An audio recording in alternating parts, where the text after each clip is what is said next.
Apakah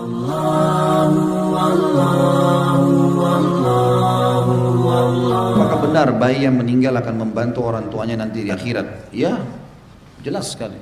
Asal orang tuanya muslim, ada hadis banyak. Di antaranya hadis Nabi SAW yang pernah beliau keluar dari masjid lalu kemudian meramas baju sahabatnya dengan sangat keras. Sahabat itu kaget mengatakan, ya Rasulullah ada apa? Ya. Lalu Nabi SAW mengatakan, demi zat yang ubun-ubunku dalam genggamannya, tidak seorang pun di antara kalian meninggal anaknya sebelum balik, kecuali dia akan pegang tubuh orang tuanya sebagaimana saya pegang bajumu sekarang, sampai Allah memasukkan semuanya ke dalam surga. Dalam hadis yang lain, kalau saya tidak salah hadis ini riwayat Bukhari, tapi insya Allah sahih, bahwasanya Allah Azza wa Jal akan mendengar suara gemuruh di depan surga, pintu surga, gitu kan? Kemudian Allah lebih tahu tentang suara apa itu dan bertanya kepada para malaikatnya.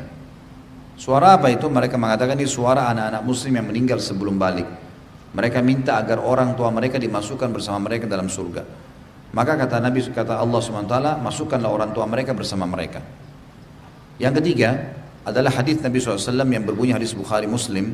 Waktu Nabi SAW khususkan pengajian buat sahabiat saja, salah satu hadisnya beliau mengatakan tidak ada seorang pun di antara kalian yang meninggal anaknya 3 sebelum balik kecuali jadi jaminan bagi dia selamat dari neraka, maksudnya masuk surga.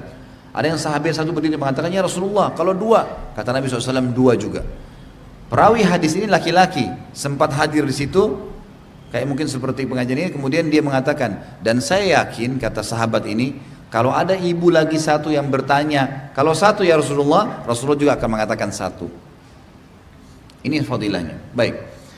Hadis-hadis seperti ini Bapak Ibu sekalian perlu digarisbawahi satu hal, tidak berdiri sendiri. Maksudnya kalau orang tuanya punya indikasi-indikasi kekufuran, seperti misal murtad, musyrik, munafik, ya, atau banyak dosa-dosa besar sekali yang dilakukan sama mereka yang memang harus dihukum di neraka, maka ini bukan berarti spontanitas dapat, gitu. Karena ada penghalang. Hadis-hadis seperti ini akan didapatkan bagi orang yang tidak ada penghalang. Dalam arti kata, memang mereka tinggal ditimbang amalnya, langsung dibantu oleh Allah SWT diberikan, gitu kan?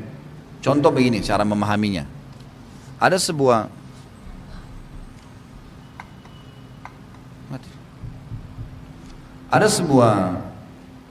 hadis yang berbunyi misalnya, siapa yang menjaga 4 rakaat sebelum duhur, sunnah, dan 4 rakaat sesudah duhur. Ada sebuah hadis yang berbunyi kata Nabi SAW, siapa yang menjaga 4 rakaat sebelum duhur dan 4 rakaat sesudah duhur, maka Allah akan mengharamkan baginya neraka. Perhatikan lafaz hadisnya. Baik, pertanyaan adalah, bagaimana kalau ada orang sholat sunnah, qobliyah duhur dan ba'diyah duhur tapi tidak sholat duhur? Hah? Gimana? Udah paham maksudnya ya?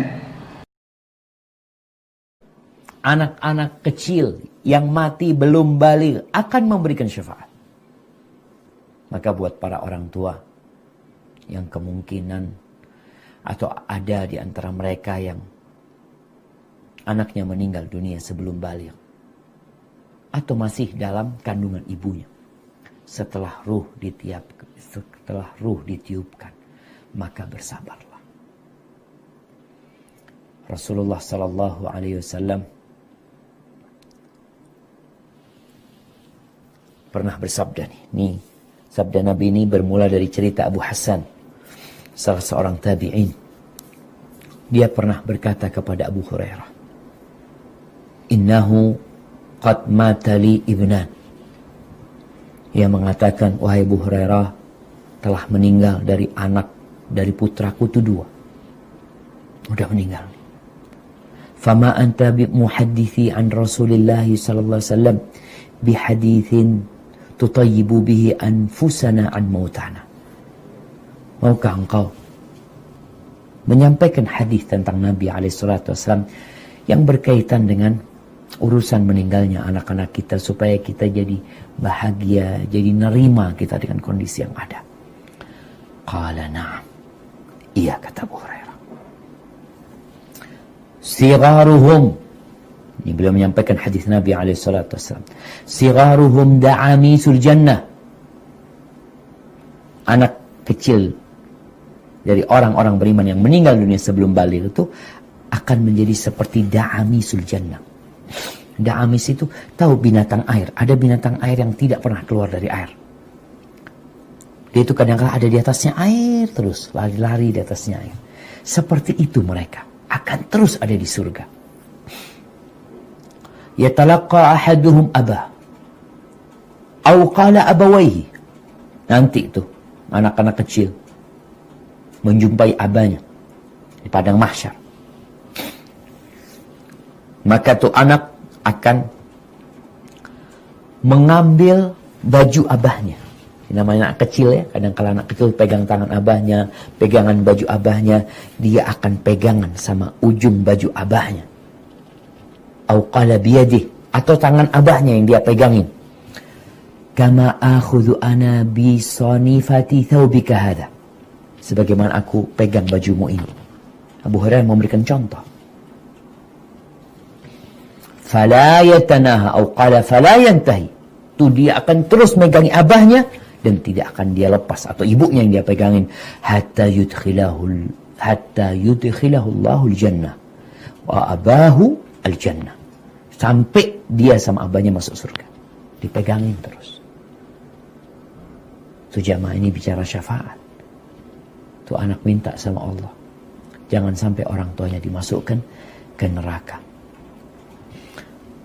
Kemudian Anas bin Malik juga meriwayatkan hadis dari Nabi SAW. Ma minan nasi min muslim. Tidaklah seorang muslim. Yutawaffa lahu thalath. Lam yablughul hadith. Mati dari anak keturunannya 3 yang belum balik. Illa adkhalahu Allahul jannah bifadli rahmatihi iyahum. Melainkan Allah akan memasukkan orang itu ke surga dengan rahmat yang Allah berikan kepada anak-anak mereka. Allah kesian tuh sama anak-anak itu, sehingga bapaknya dimasukkan ke surga. Kemudian dalam hadis yang diriwayatkan Ibnu Majah, Nabi juga bersabda sallallahu alaihi wasallam, walladzi nafsi biyadihi inna as-siqta la yajurru ummahu bi sararihi ila al-jannah idza tabasathu. Demi Allah Azza wa Jal yang jiwaku berada di tangannya, sesungguhnya janin yang keguguran itu dia akan menarik ibunya ke dalam surga dengan ari-arinya. Apabila orang tuanya itu bersabar dan berharap pahala ketika ditinggal mati anak yang dia cintai. Karena ada orang tinggal mati anaknya, dia tidak menerima takdir Allah. Dan dia tidak bersabar. Sehingga syafaat itu tidak akan diterimanya. Allah, Allah.